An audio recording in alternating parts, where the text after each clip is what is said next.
Assalamualaikum warahmatullahi wabarakatuh.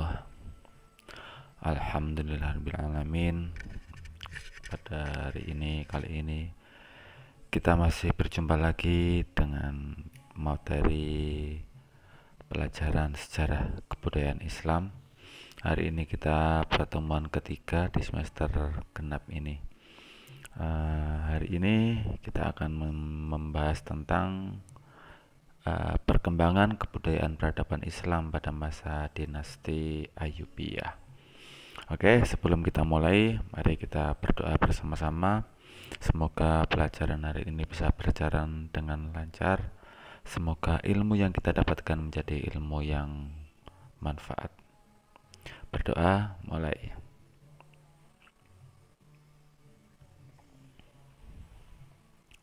Oke, cukup.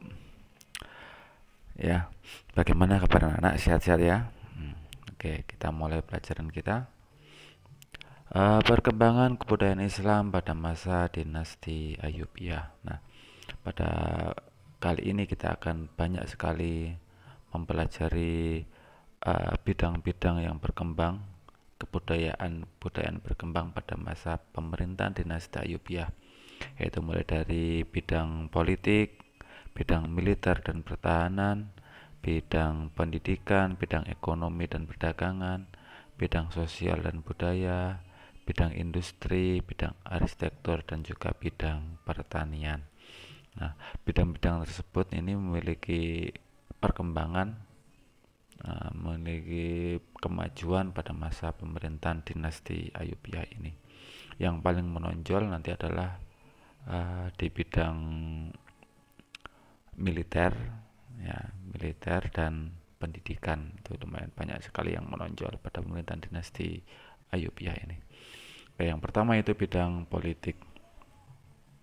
Dalam bidang politik, pemerintahan dinasti Ayyubiyah ini berhasil menghimpun kekuatan umat Islam ketika menghadapi pasukan salib.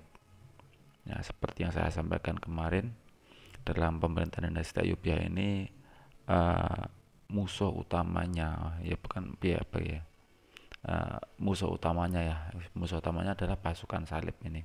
Nah, dalam pertempuran melawan pasukan salib, pemerintahan dinasti Ayyubiyah tidak hanya sendiri, tapi pemerintahan dinasti Ayyubiyah ini berhasil menghimpun kekuatan Islam, kekuatan dari negara-negara Islam yang lainnya, pemerintahan Islam yang lainnya berhasil dihimpun menjadi satu hingga mampu menghadapi pasukan salib dan memperoleh kemenangan, mengamankan, merebut kembali kota Yerusalem. Ya, salah satu kebijakan luar negeri yang kebijakan luar negeri yang sangat menonjol bagi dinasti Ayyubiyah. Dalam kebijakan dalam negeri, dalam membangun pemerintahan Ayyubiyah itu banyak mengambil kebijakan-kebijakan, diantaranya adalah menggantikan kodi-kodi Syiah. Kodi itu apa? Kodi itu hakim. Kodi-kodi yang dulunya kodi-kodi Syiah peninggalan dinasti Fatimiyah digantikan dengan kodi-kodi yang menganut paham Sunni. Jadi pemerintahannya pun menjadi pemerintahan yang menganut paham Sunni ini. Yang kedua, pemerintahan Indonesia Ayyubiyah ini mengganti pegawai-pegawai pemerintahan yang korupsi. Ketika diketahui ada pegawai yang korupsi, maka digantikanlah pegawai tersebut. Dan yang ketiga, memecat pegawai-pegawai yang bersekongkol dengan penjahat ataupun perampok. Jadi pegawai-pegawai yang bersekongkol dengan para preman ini oleh pemerintah langsung dipecat, digantikan dengan orang yang lebih bersih, digantikan oleh pejabat yang tidak bersengkongkol dengan para penjahat atau para preman-preman tersebut.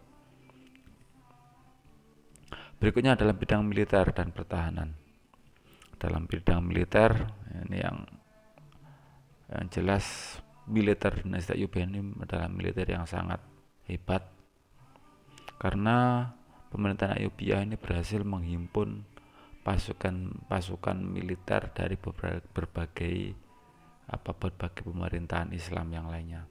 Jadi pemerintah militernya, tentaranya ini merupakan tentara yang tangguh saat itu. Bukan hanya tentara saja, tapi juga didukung dengan peralatan tempur yang canggih. Peralatan-peralatan tempur yang canggih sudah dimiliki oleh kekuatan militer dinasti Ayyubiyah saat itu.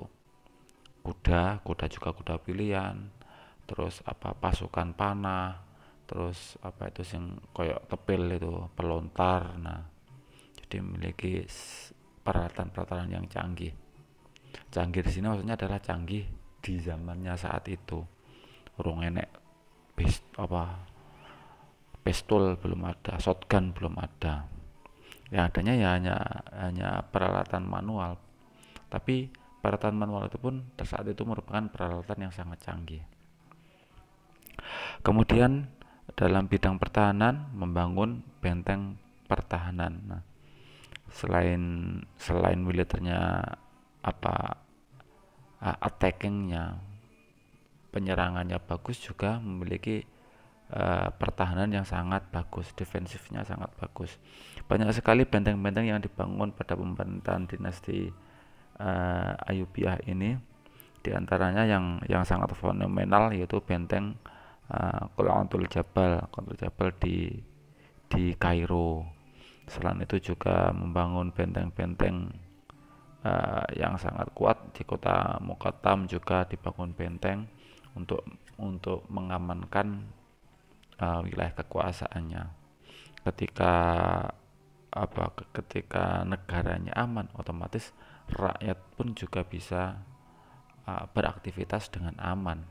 Adanya benteng ini memberikan rasa aman terhadap masyarakat saat itu. Itu bidang militer dan pertahanan. Berikutnya bidang pendidikan.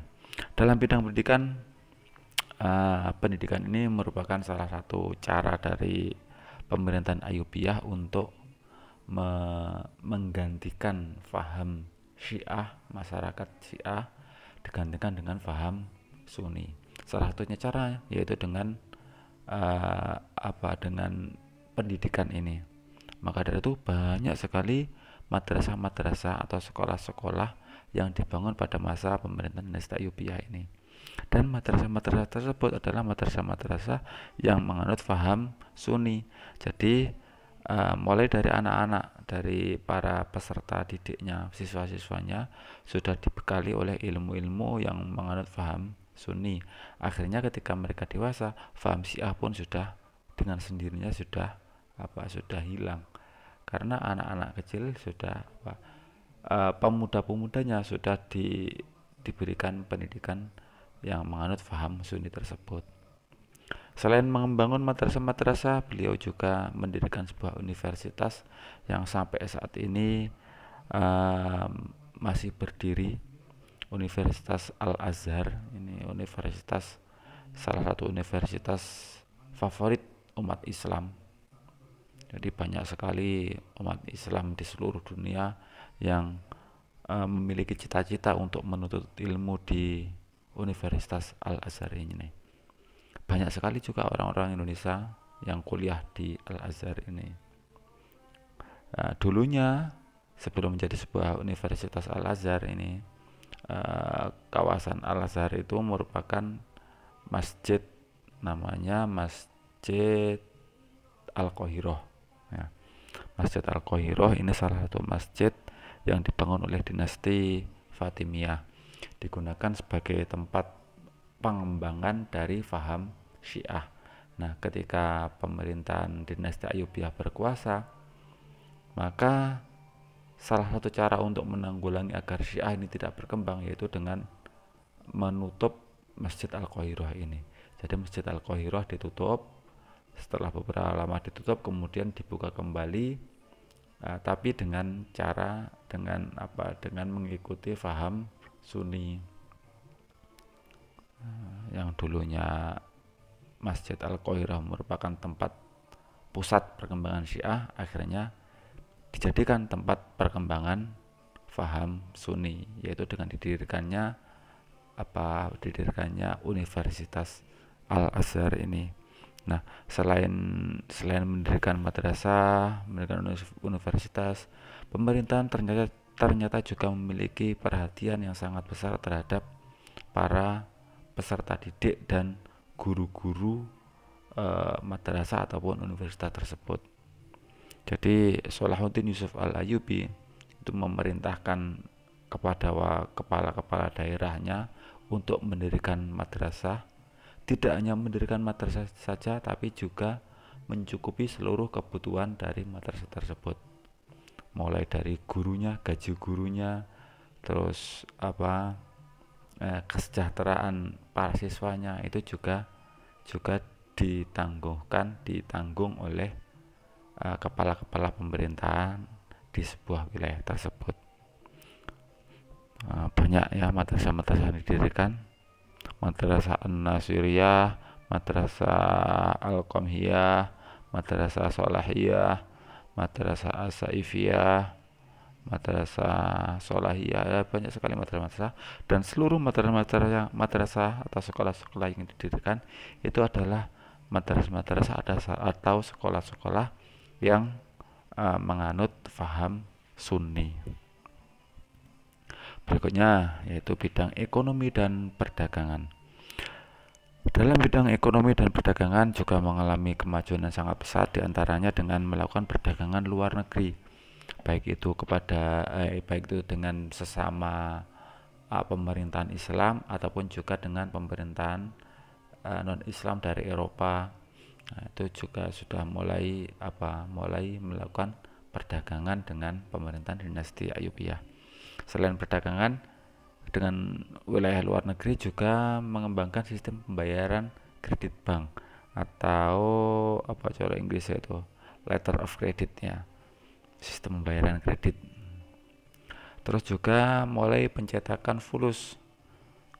Saat itu sudah ada mata uang yang namanya dirham, tapi nominal dirham ini sangat besar sekali, sehingga butuh mata uang yang digunakan sehingga butuh mata uang yang lebih kecil dari dirham yang digunakan untuk alat jual beli, alat pembayaran bagi barang-barang yang nilainya tidak signifikan. Nah, satu dirham itu kalau dirupiahkan sekitar coro saiki sekitar 60 ribuan. Lah, nggak mungkin sebuah apa umpamanya sebuah rumah tangga, sebuah keluarga membeli garam untuk kebutuhan sehari-hari dengan jumlah 60.000. Nah, urung entek wis kadaluarsa.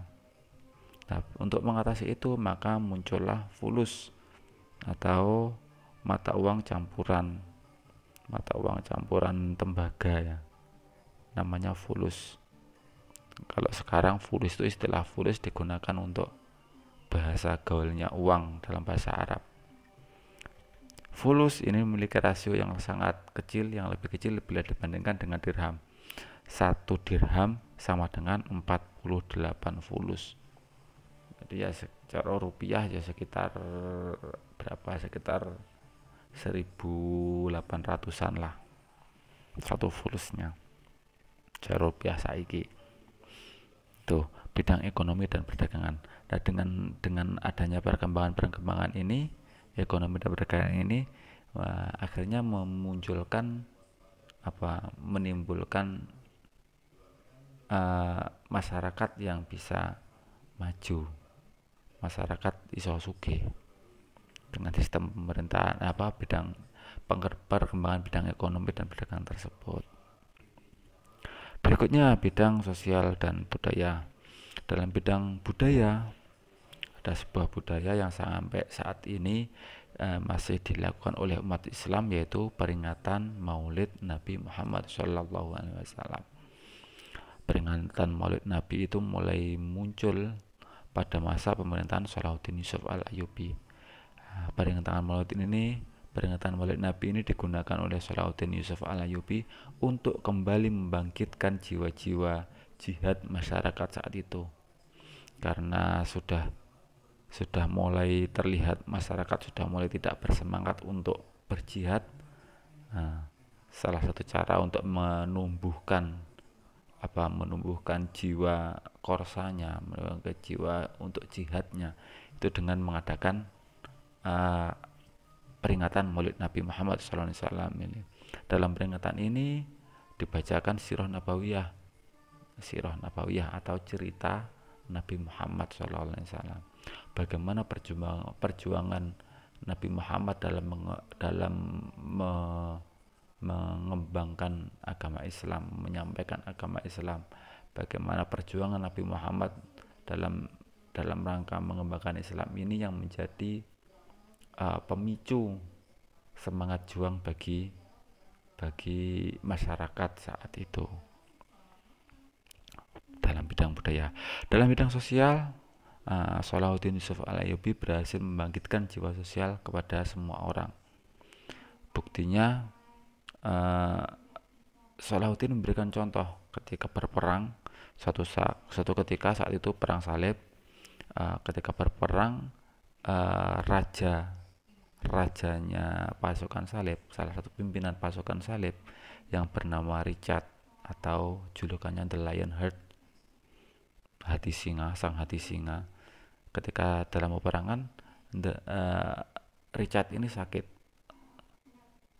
Nah, ketika mendengar kabar bahwa Richard ini sakit, The Lionheart ini sakit, Salahuddin otomatis langsung menghentikan perangnya.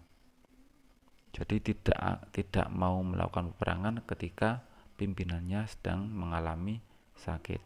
Tidak hanya menghentikan perang, Salahuddin Yusuf Al-Ayyubi juga mengunjungi Richard ini, ngendangi. Richard loro, The Lionheart loro, dihendangi. Tidak hanya mengukur ngendangi tok, tidak hanya menjenguk, tapi juga menyuruh salah satu orang dokter Islam untuk mengobati Richard ini. Nah, setelah sembuh, akhirnya diteruskanlah peperangannya. Jadi yo rada lucu. Musuhe loro ae dihendangi. Lah lek sampean kancane tiba njajal piye yo? Enek kancane kepleset. Kira-kira yang dilakukan pertama kali apa? Paling yang diguyur dhisik baru ditulungi. Nah, kalau Salahuddin Yusuf Al-Ayyubi musuhe loro dihendangi. Digawakne dokter. Piye carane ben ndang mari. Nah, contoh tersebutlah yang dalam bidang sosial akhirnya secara tidak langsung mengajari kepada masyarakat untuk memiliki jiwa sosial yang tinggi. Oke, bidang berikutnya bidang industri. Lah, bidang industri ini yang paling menonjol yaitu industri kaca hias atau kaca enamel. Jadi gelas dihiasi dengan enamel, dengan dihiasi dengan emas, dihiasi dengan perak, dengan gelas tersebut berbahan dasar dari kaca. Sebenarnya tidak hanya industri kaca saja yang berkembang, ada industri tekstil, industri penyulingan minyak. Tapi yang paling menonjol adalah industri kaca ini. Berikutnya bidang arsitektur. Dalam bidang arsitektur, Salahuddin Yusuf Al-Ayyubi dan pemerintahnya dan para keturunannya berhasil membuat sebuah karya arsitektur yang sangat istimewa. Banyak sekali masjid-masjid dibangun, istana-istana dibangun, dan uniknya beberapa masjid yang dibangun ini memiliki desain yang sangat berbeda dengan masjid-masjid yang sudah ada. Desainnya diserupai dengan gereja. Nah, jadi merupakan sebuah gebrakan, sebuah inovasi yang aneh dengan membuat masjid yang bentuknya menyerupai gereja. Masjid banyak sekali dibangun ya, masjid dan istana-istana juga banyak sekali yang dibangun oleh pemerintahan dinasti Ayyubiyah ini. Berikutnya bidang yang terakhir yaitu bidang pertanian. Nah, ketika pemerintahan dinasti Ayyubiyah ini pernah suatu ketika mengalami masa paceklik. Masa paceklik itu masa di mana bahan pokok makanan itu susah didapatkan. Nah, karena adanya paceklik ini muncullah ide-ide cemerlang bagaimana caranya menjadikan uh, paceklik itu berakhir. Nah, akhirnya saat itu Khalifah Al-Kamil itu mengembangkan sistem pertanian, melakukan pembukaan lahan pertanian, uh, terus membangun kanal-kanal irigasi, juga memberikan stimulus kepada para petani-petani. uh, Tanah-tanah yang digunakan untuk pertanian itu dibebaskan pajaknya. Nah, jadi biar caranya ben para petani itu memiliki semangat, apa memiliki semangat yang tinggi hingga menghasilkan hasil pertanian yang melimpah. Nah, karena pembukaan lahan pertanian, karena pembangunan kanal-kanal, perhatian pemerintah terhadap petani ini besar, akhirnya banyak sekali produk-produk dari pertanian ini yang turah, yang sisa. Ketika itu sudah sisa, baru dijual ke luar. Jadi karena adanya banyak stoknya melimpah, akhirnya diekspor gandum, kurma, tebu. Nah, itu salah satu bahan hasil pertanian dari pemerintahan dinasti Ayyubiyah ini. Oke, demikian pelajaran hari ini. Semoga bisa diterima dengan baik. Semoga ilmu yang kita peroleh menjadi ilmu yang bermanfaat. Untuk tugasnya silakan catatannya ditulis ya. Rangkuman dari kalian mendengarkan materi ini tadi silakan ditulis. Besok kita biar diperiksa oleh saya. Ya, sekian dari saya. Kita akhiri dengan baca hamdalah. Alhamdulillahirabbil alamin. Assalamualaikum warahmatullahi wabarakatuh.